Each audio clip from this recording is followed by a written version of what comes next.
10 चेंडूचे 2/5 भाग करा. आता याचं उत्तर कसं की आपण 10 चेंडू घेऊ अगोदर.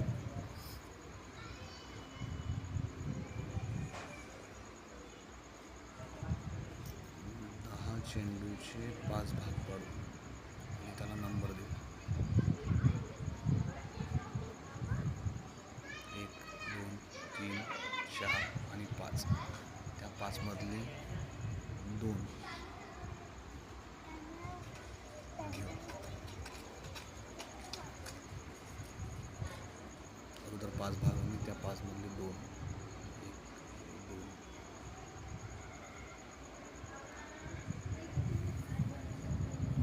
आणि आपलं उत्तर येते 4. म्हणजे 10 चेंडूचे 2/5 भाग केले असता 4 भाग होतात.